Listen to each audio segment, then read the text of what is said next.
Setiap orang pasti punya penderitaannya masing-masing. Untuk Bimo yang suka bolos, penderitaan itu datang di hari pembagian rapor. Untuk Bu Desi, penderitaan itu datang saat debt collector mencarinya hingga ke sekolah.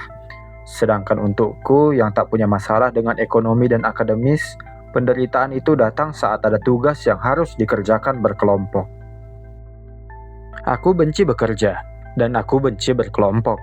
Dengan logika matematika sederhana, sudah jelas kalau aku sangat membenci yang namanya kerja kelompok.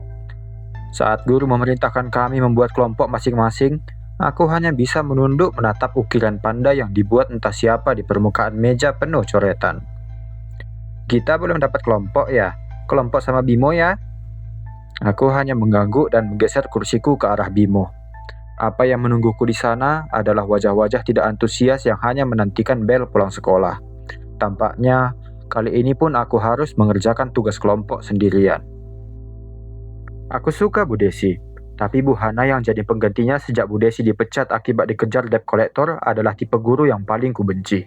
Setiap hari dia hanya memberikan tugas dan menyuruh murid mengerjakannya. Aku tak masalah kalau cuma tugas, tapi tugas-tugas yang dia berikan tidaklah sedikit sehingga harus dikerjakan berkelompok. Ada satu fakta menarik yang kupelajari sejak Bu Hana mengajar di sekolah ini. Saat kerja kelompok, kalau anggota dalam tugas kelompok dipilih sendiri oleh murid, secara natural akan tercipta 3 jenis kelompok. Kelompok superpower yang berisi murid-murid populer dan jenius, kelompok murid-murid biasa, dan kelompok orang buangan. Si tukang bolos, si preman sekolah, atau orang-orang yang tidak punya teman, secara otomatis akan masuk ke kelompok orang buangan. Di sanalah orang-orang yang tidak diinginkan berkumpul.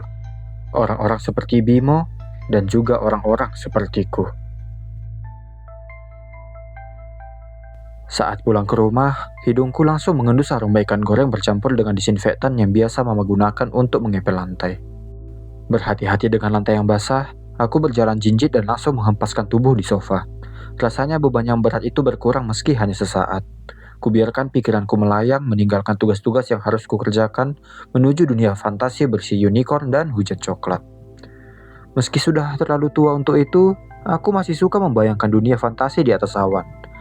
Aku suka membayangkan diriku mengontrol awan dan menurunkan hujan badai ke rumah Bu Hana. Membayangkan jemurannya yang diterbangkan angin dan halaman rumahnya becek tak bisa dipijak adalah satu-satunya caraku untuk melampiaskan kekesalan ini. Sayangnya, imajinasi itu harus berakhir saat hujan berubah menjadi banjir yang terlalu mengerikan untuk dibayangkan. Aku membuka mata saat letupan minyak tak lagi terdengar dan langkah kaki mendekat dari arah dapur. Dengan masih mengenakan celemek, Mama menghempaskan tubuhnya di sofa di depanku dengan lenguhan pelan penuh kelegaan setelah bekerja seharian. "Gimana sekolah?" Tanyanya dengan pertanyaan yang sama setiap kali aku pulang sekolah. "Baik," jawabku singkat. "Kerja kelompok lagi?" "Kok Mama tahu sih?" "Cemberutmu lebih panjang 2 senti dari biasa." Jawabannya membuatku cemberut lebih panjang lagi. Memangnya cemberut bisa diukur pakai penggaris? "Nggak ada yang mau satu kelompok samamu?" Tanya Mama lagi. Aku menggeleng. "Memangnya kau minta gabung kelompok mereka?" Aku menggeleng lagi. "Gita, oh Gita, kalau kau nggak nanya, gimana caranya kau bisa gabung kelompok mereka? Kan nggak mungkin mereka tiba-tiba ngajak kau gabung padahal kalian nggak pernah ngobrol kan?" "Itu dia, Ma," keluhku kesal seolah harus menjelaskan 1 tambah 1 sama dengan 2. "Kami nggak pernah ngobrol, kan pasti aneh kalau aku tiba-tiba minta gabung mereka." "Tahu dari mana aneh? Memangnya kau pernah nanya?" Aku terdiam. Kalau soal bicara, bahkan istri Pak RW yang terkenal paling cerewet pun tak bisa menang melawan Mama. Aku sering berharap bisa mewarisi keahliannya itu, tapi bukannya jago bicara, aku malah mewarisi sifat Papa yang suka nggak nyambung saat diajak ngobrol. Kenapa sih harus ada kerja kelompok? Kembali kubiarkan punggung sofa menelan tubuhku. Mendengar keluhanku, Mama hanya tersenyum sedih. Memang, di antara ketiga anaknya, cuma aku saja yang mengeluh tentang hal sepele seperti kerja kelompok. "Gita, kamu itu anak pintar," pujinya yang mana membuat sudut bibirku nyaris mengembang kalau tidak kutahan.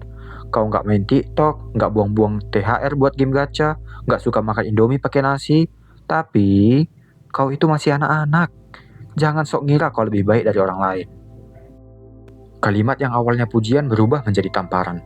Senyum yang tadinya sedih, kini berubah sadis. "Jadi gini, sayangku, di masyarakat, pasti selalu ada hal yang harus kau lakukan berkelompok. Untuk dapat kelompok yang bagus, kau harus punya sesuatu buat dijual. Orang pintar pasti dicari, orang cantik pasti disambut, orang baik pasti diajak, orang yang pintar ngomong pasti disenangi. Kau harus usaha biar bisa jadi salah satu dari 4 kategori itu. Kalau enggak, cuma orang-orang buangan aja yang tersisa. Jadi, kalau kau nggak bisa dapat kelompok, berarti kau memang gak ada bedanya dari orang buangan. Dengan santainya, Mama membuka toples rempeyek di atas meja dan memakannya tanpa mempedulikan mulutku yang terbuka menganga. Aku tak berharap dapat jawaban seperti itu, tapi aku benar-benar tak menyangka ada argumen yang sangat kuat sampai-sampai membuatku benar-benar merasa seperti pecundang. Tapi kan Ma, aku kan nggak salah. Aku cuma... Mama menungguku menyelesaikan kalimat itu, tapi aku tak bisa menemukan kata yang tepat. Apakah aku cuma tidak beruntung? Atau, seperti kata Mama, aku adalah bagian dari orang-orang buangan itu. Gita, daripada kau ngeluh, kenapa nggak kau lihat keadaanmu? Anggota kelompokmu nggak mau kerja, jadinya kau malah ngerjain semua tugas sendiri. Kau capek ngerjain tugas, ujung-ujungnya apa? Nggak ada yang berubah. Kau malah jadi makin benci sekolah. Daripada kau habiskan energimu ngerjain tugas, kenapa nggak habiskan energimu coba nyari teman? Nggak mungkin langsung berhasil memang, tapi papamu juga nggak mungkin bisa dapatin mama kalau dia nggak pernah nyoba. Suara perut yang keroncongan memutus percakapan itu. Tanpa kusadari, kami sudah mengobrol cukup lama sampai-sampai perutku berteriak meminta makan. Habis makan mau langsung ngerjain PR? Tanya mama. Aku menggeleng. Nggak dulu mah, habis makan aku mau ke taman aja. Katanya ada artis main di sana. Malam itu aku bermimpi. Aku kembali berkelana di negeri di atas awan, siap menurunkan hujan ke rumah Bu Hana seperti biasa. Namun, kali ini aku memilih menunda hujan dan mengamatinya berangkat ke sekolah. Dari atas, aku melihat hal-hal yang sebelumnya tidak pernah kulihat. Bu Hana sengaja memberikan tugas kelompok agar aku lebih berbaur. Bu Hana jugalah yang selalu menghampiriku saat melihatku tak kebagian kelompok. Entah kenapa, pemandangan itu membuatku tenang. Aku sama sekali tak menyentuh tugas yang harusnya dikerjakan berkelompok itu. Meskipun keputusanku berakhir dengan kami sekelompok dihukum berdiri di depan kelas, aku merasa jauh lebih lega dibanding sebelumnya. Sejak saat itu, aku mencoba untuk lebih banyak bicara dengan orang lain. Dari yang awalnya cuma sebatas hai dan halo yang kaku, kini aku mulai bisa bertanya apa cita-cita orang di sekitarku. Capek memang, tapi setidaknya itu adalah capek yang tidak membuatku benci.